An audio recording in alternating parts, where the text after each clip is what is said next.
Bismillahirrahmanirrahim. Assalamualaikum warahmatullahi wabarakatuh. Alhamdulillahirrabbilalamin. Wassalawatu wassalamu ala rasulillahi sallallahu alaihi wasallam, amma ba'du. Bagaimana kabarnya ananda sekalian, santri sekolah tasik yang dirahmati Allah subhanahu wa ta'ala? Semoga senantiasa dalam lindungan Allah subhanahu wa ta'ala, dan semoga senantiasa sehat walafiat. Hari ini kita akan mempelajari tentang hadis jangan marah. Bagaimanakah bunyi hadisnya? Bunyi hadisnya adalah la taghdab walakal jannah. Janganlah kamu marah, maka bagimu surga. Hadis ini sahih diriwayatkan oleh At-Tabarani. Apa itu marah? Siapa yang tahu apakah itu marah? Nah, ada yang tahu?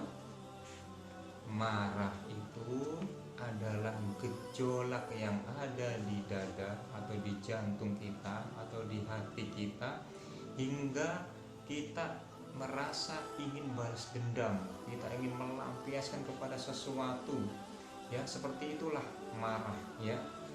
Dan perbuatan-perbuatan yang disebabkan oleh marah diantaranya adalah: yang pertama, karena marah dia akan berbuat dengan tangan ataupun kakinya.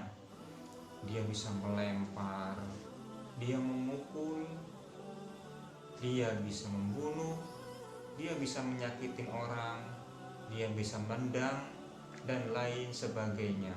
Itu adalah marah yang dilampiaskan oleh anggota badan, yaitu tangan ataupun kaki. Berikutnya, perbuatan karena marah bila dilakukan oleh lisan. Lisan itu adalah lidah kita yang dipakai untuk bicara, ya. Dia bisa mengumpat kalau dia marah, ya, mengumpat, mencaci maki, kemudian berkata-kata yang kotor, menyakiti hati orang yang diajak bicara. Jadi itu adalah marah yang diperbuat oleh lisan. Yang ketiga, marah yang dilakukan oleh hati. Ya, bagaimana hatinya kalau marah? Itu biasanya nampak dari mana ini? Dari mata dia. Kenapa? Karena mata adalah jendelanya hati. Contohnya, kalau dia lagi marah, matanya melotot, marah. Nah, ataukah dia menangis? Bisa orang yang marah tetapi menangis, seperti adik-adik kita. Kalau dia marah nggak bisa melampiaskan, dia akan menangis. Kemudian ada perubahan dari air muka dia atau dari wajah dia, ya. Orang marah itu wajahnya nggak enak dipandang, cemberut aja, contohnya begini. Nah, itu adalah marah yang dilakukan oleh wajah kita, ya. Akhirnya tidak sedap untuk dipandang, cemberut aja, nggak sedap sama sekali, ya. Bagaimana kemudian kita mengatasi yang namanya marah? Bagaimana kalau kita menahan marah? Caranya bagaimana sih? Ya, coba kita, diantaranya yang pertama adalah tetap tenang, mengendalikan emosi, ya, atau bahasa Batamnya itu cooling down, relax, tenang. Kalau marah jangan buru-buru, ya, tidak, ya, tapi santai dulu, ya, diam aja dulu, ya.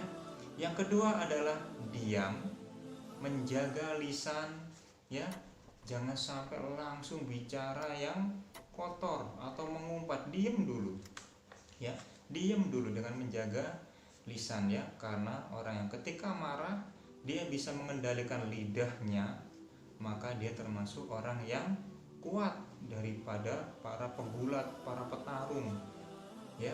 Orang yang bisa menahan lisannya dari marah, maka dia termasuk orang yang kuat, sebagaimana yang dikatakan oleh Nabi Muhammad SAW. Yang ketiga, mengucapkan ta'awudz, yaitu bagaimana? A'udzubillahi minasyaitonir rajim. aku berlindung kepada Allah dari godaan syaitan yang terkutuk. Mengapa demikian? Karena marah itu sumbernya dari syaitan. Karena syaitan itu berjalan-jalan di aliran darah kita, ya, berjalan-jalan di aliran darah kita, akhirnya darah kita bergejolak karena marah. Setan sangat senang, ya. Bagaimana? Ya, kita harus menahan lisan dan dengan mengucapkan ta'awudz, yaitu bagaimana? Ya, ucapannya a'udzubillahi minasyaitonirrajim. Aku berlindung kepada Allah dari godaan syaitan yang terkutuk. Karena syaitan itu berasal dari api. Allah menciptakan mereka dari api, dari isi bergejolak terus, ya. Itu yang ketiga. Yang keempat adalah memperbanyak zikir, perbanyak istighfar. Misalkan kita lagi marah nih, astagfirullahaladzim, seperti itu ya, istighfar atau la ilaha illallah, ya, seperti itu. Dan zikir-zikir yang lain ketika kita sedang marah. Dan yang terakhir, kelima, yaitu bila kita sedang marah, waktu posisi kita berdiri, sebaiknya kita langsung duduk, ya, supaya amarah kita mereda. Tapi bagaimana ketika sudah duduk tapi masih marah? Nah, bagaimana? Maka kita harus berbaring supaya marahnya reda. Tapi kalau sudah berbaring masih marah, bagaimana? Kita pergi dari tempat itu. Kita pergi saja, ya, dari tempat itu. Kita cari suasana yang lain, siapa tahu amarah kita reda, insya Allah, ya. Bagaimana kalau masih marah? Nah, terakhir, ambil air wudhu. Mengapa?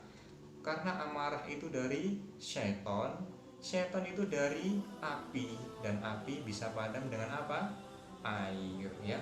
Maka ketika marah kita dianjurkan untuk berwudhu supaya marah kita cepat reda, ya. Lalu bagaimana marah yang boleh? Nah, seperti halnya orang tua kita ketika marah-marah dengan kita, ya. Marah yang boleh bagaimana? Ketika kita tidak taat.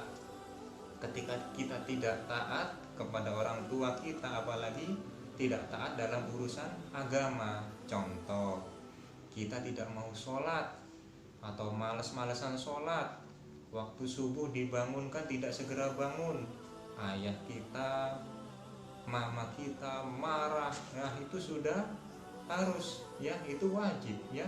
Bahkan itu adalah kewajiban orang tua untuk marah kepada kita, tetapi dengan marah yang mendidik. Dinasihati dulu. Kalau kamu dinasihati bagaimana? Dipungkullah saja pantatnya, ya, atau kakinya, seperti itu. Jadi jangan protes kalau orang tua dari anda sekalian memukul anda gara-gara tidak sholat, gara-gara tidak mau pakai jilbab, ya, gara-gara misalkan melawan orang tua, ya, itu orang tua marah itu wajar, ya. Maka dari itu jagalah diri kita dari kemarahan orang tua. Kita taat, karena ketaatan kepada orang tua adalah ketaatan setelah kita taat kepada Allah Subhanahu wa ta'ala, ya.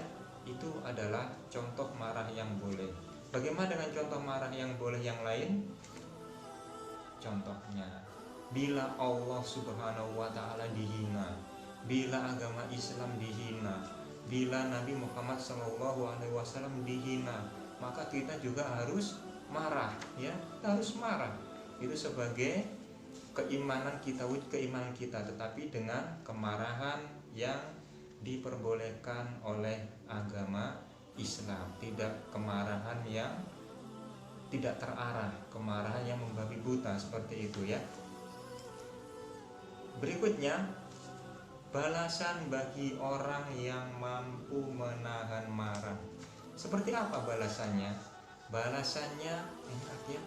Kita masuk ke dalam surga. Sebagaimana dengan bunyi hadis tadi, la taghdab walakal jannah. Janganlah kamu marah, maka bagimu surga. Di dalam hadis lain Nabi Muhammad SAW berkata bahwa barang siapa yang bisa menahan amarahnya, maka Allah akan menghadirkannya di akhir kelak dan dia disuruh memilih bidadari sesuai dengan yang dia inginkan. Bagaimana? Enak bukan? Hanya dengan menahan marah, Allah akan memasukkan kita ke dalam surga, ya. Jadi anak-anak sekalian, mulai hari ini kita belajar jangan mudah marah dengan hal-hal yang berkaitan dengan dunia. Marah dengan alasan agama itu diperbolehkan asalkan tidak melampaui batas, ya. Jadi anak-anak sekalian, la taqdob walakal jannah. Janganlah marah, maka bagimu surga. Jadi anak-anak sekalian yang soleh dan solehah, jangan suka ngambek kepada orang tua, jangan suka menekuk wajah di depan orang tua, ya, yang tadinya ganteng, tadinya cantik, kelihatan jelek, ya. Seperti itu, ya. Barakallahu fikum. Sekian tentang janganlah engkau marah, maka bagimu surga. Semoga mendatangkan manfaat dan semoga Allah memberikan kita ilmu yang bermanfaat dan amal-amal yang soleh diterima. Sekian dari Ami. Mohon maaf atas segala kekurangan. Barakallahu fikum. Subhanakallahumma hamdika asyhadu alla ilaha illa anta astaghfiruka wa atubu ilaik. Assalamualaikum warahmatullahi wabarakatuh.